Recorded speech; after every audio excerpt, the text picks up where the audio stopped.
जय हिंद। देखिए, बहुत ही उथल पुथल के बाद अमेरिकी राष्ट्रपति चुनाव आखिर संपन्न हो ही गया और 46वें राष्ट्रपति जो बाइडेन वहां पर शपथ ले लिए।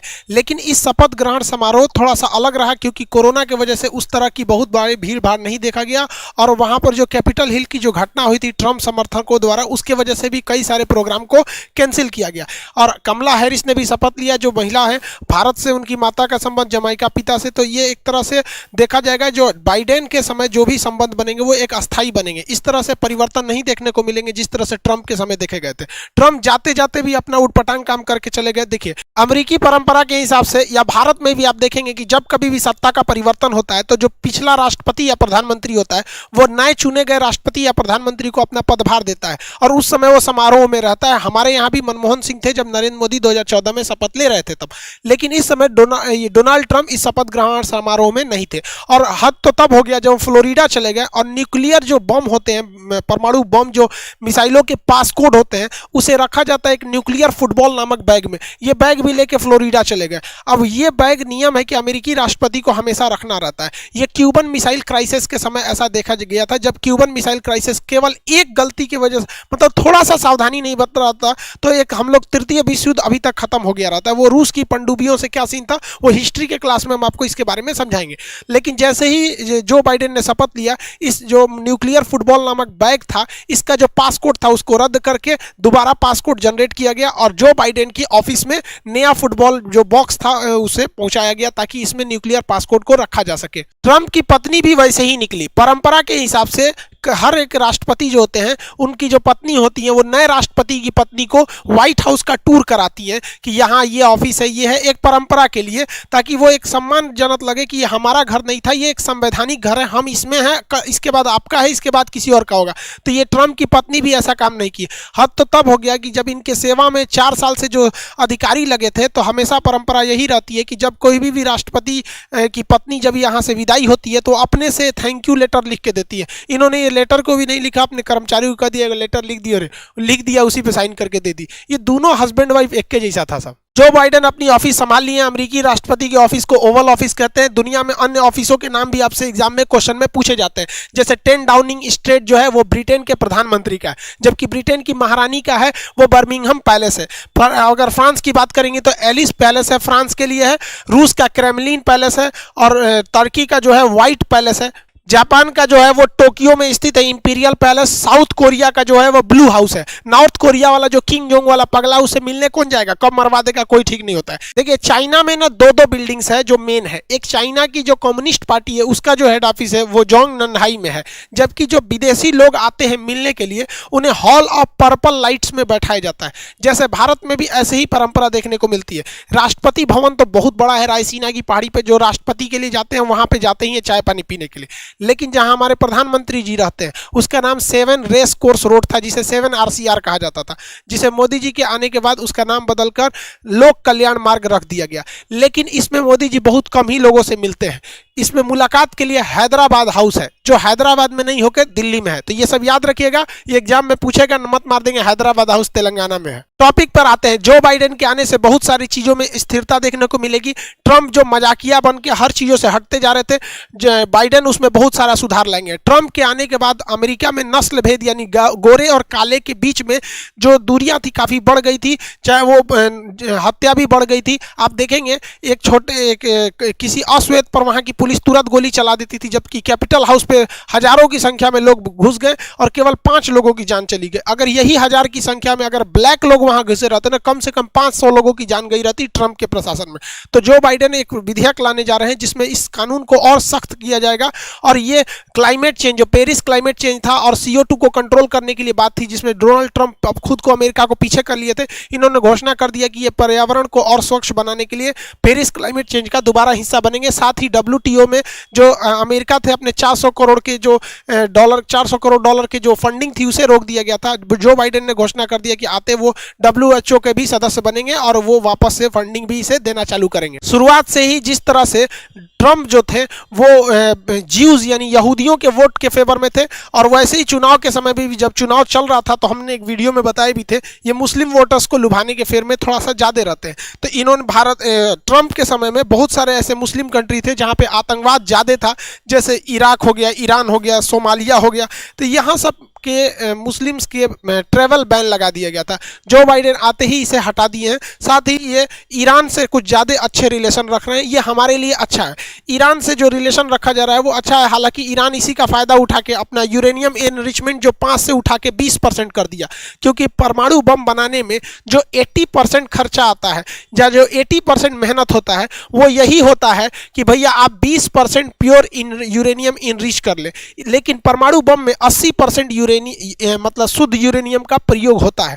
तो ये हो गया हाथी के दांत कि भैया हमारे पास तो 20% है, परमाणु बम के लिए भैया चाहिए कितना 80, तो भैया आपने टोटल मेहनत कर लिया, इसके बाद यहाँ आने में कुछ खास मेहनत नहीं लगता है। हालांकि हमारे लिए अच्छा भैया तुम परमाणु बम रखो ना रखो, ईरान में अगर शांति रहेगी तो हम लोग का ये चाबहार बंदरगाह हमेशा सही रहेगा और इस चाबहार बंदरगाह से हम लोग आगे व्यापार कर सकते हैं। क्योंकि अभी देखेंगे सेंट्रल एशिया के देश तुर्कमेनिस्तान, तजाकिस्तान, किर्गिस्तान, ये तीनों देश ने कहा है भारत से कि हम यहाँ पर इस चाबहार बंदरगाह का यूज करना चाहते हैं और इसी के थ्रू हम अफगानिस्तान में भी एंट्री कर सकते हैं। तो चाइना का जो CPEC आ रहा है उसे हम काउंटर कर सकते हैं।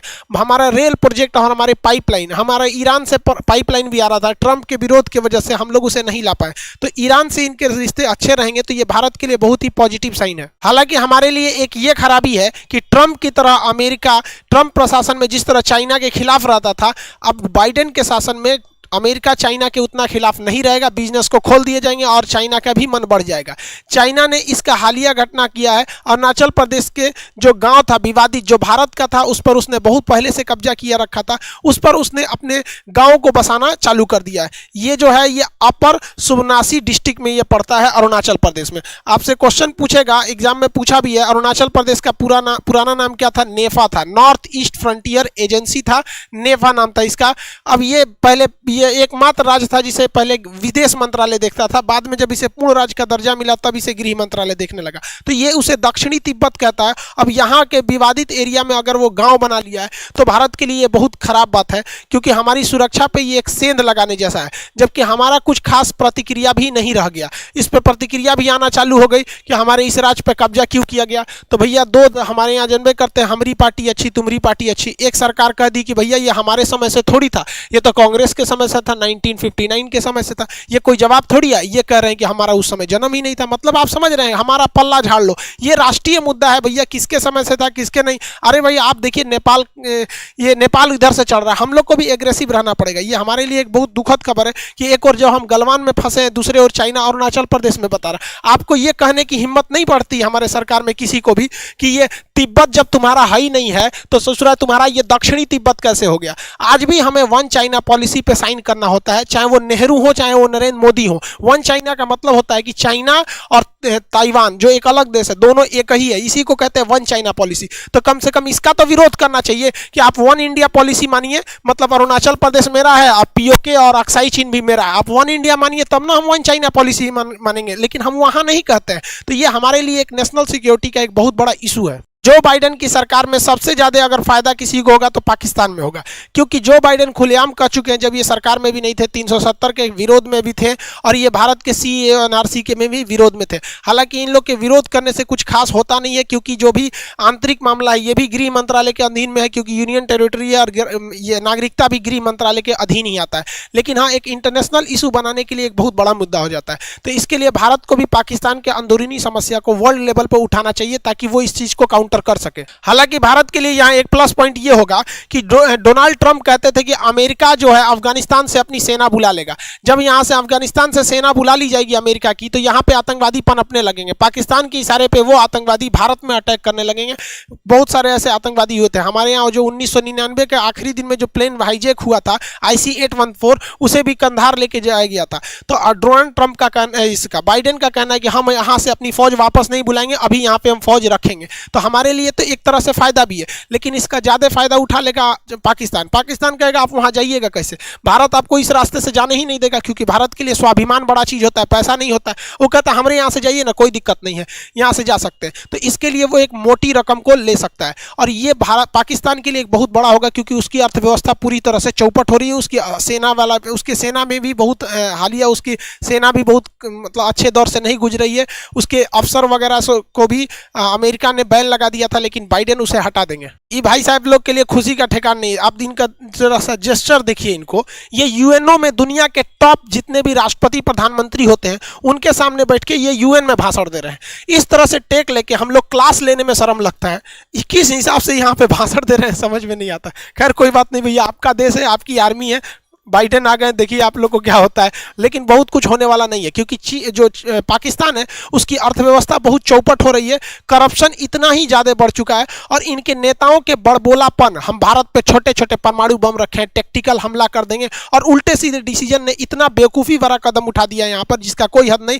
अभी देखिए PIA ने इतना बेइज्जती करा के आया, उसका पायलट जहाज़ गिरा दिया था वहाँ पर 2020 में, तो यूरोप वालों ने कहा कि भैया कोनो पाकिस्तानी जहाज़ इसमें नहीं घुसना चाहिए, इसका पायलट सब फर्जी डिग्री लिया, ऐसा कोनो के घरे पे जहाज उतार देता है, ऐसा यहाँ नहीं होगा। तो पाकिस्तान की PIA इसमें बहुत बड़ा उसको लॉस हुआ, और इधर उसने EMI कर्जा पे लीज पे लिया था, जहाज नहीं चुका रहा था, तो उसको मलेशिया में गिरफ्तार कर लिया गया और वहाँ के सवारी लोग को भर के भेज दिया गया, भाड़ा पे जहाज उड़ा रहा था यहाँ पर। हालांकि पाकिस्तान ने इसके बारे में फिर UK वगैरह में केस किया है, और अभी देखेंगे तो ये पाकिस्तान कुछ दिन पहले भी उल्टा सीधा काम किया। जो एयर स्ट्राइक हो गया था तो पाकिस्तान डर गया था, कहा था कि इधर से एक भी जहाज नहीं जाने देंगे। अब हमें यूरोप जाना है तो पाकिस्तान के ऊपर से ही हम लोग उड़ के जाते थे, कहा कि ना इधर से नहीं जाने देंगे, तू लोग कभी भी बम मार देगा, तुम वापस ऐसे जाओ, वापस जाने के लिए भेज दिया। तो पाकिस्तान ने अपना एयर स्पेस यूज नहीं करने देता था, जिस वजह से पाकिस्तान को 800 करोड़ का लॉस हुआ था, 800 करोड़ से ज़्यादा का लॉस हुआ था। और उसको इस मलेशिया में जो जहाज पकड़ाया है ना, इस पे 150 करोड़ रुपया उसको लीज पर बाकी था। अरे भैया, यहाँ तुम भारत का जहाज रोक के 800 करोड़ का घाटा करवा लिए, उतना में कहेगा तुम्हारा जहाज खरीदा जाता भाड़ा पे। एक से एक दिमाग लगाता है, सो लड़ो भैया, तुमको बुद्धि नाम का चीज नहीं तो हम क्या करें, आओ क्लास में पढ़ा देते हैं। देखिए, बाइडेन के शासन में नो डाउट कश्मीर का मुद्दा और CA NRC का मुद्दा पाकिस्तान बहुत जोर शोर से उठाएगा। इसे केवल बाइडेन के शासन में नहीं उठा के बल्कि इस्लामिक ऑर्गेनाइजेशन की जो कंट्रीज हैं उसमें भी इसे उठाया जाएगा। तो इसके लिए भारत सरकार को ये बलूचिस्तान के मुद्दे को बहुत जोर से उठाना चाहिए।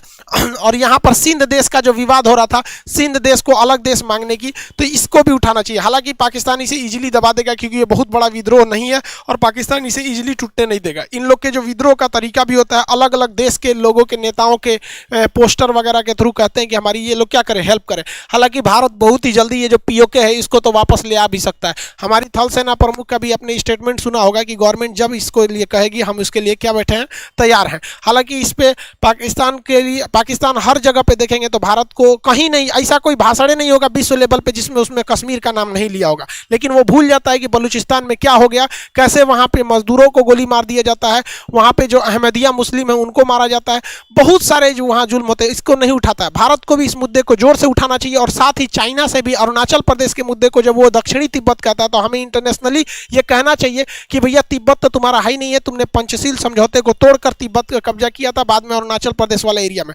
हालांकि हिस्ट्री के क्लास स्टार्ट हो गए हैं, उसमें हम आपको क्यूबन मिसाइल क्राइसिस भी बताएंगे और आपका पंचशील समझौता वगैरह जो कुछ थे वो सारी चीज़ों को बता देंगे।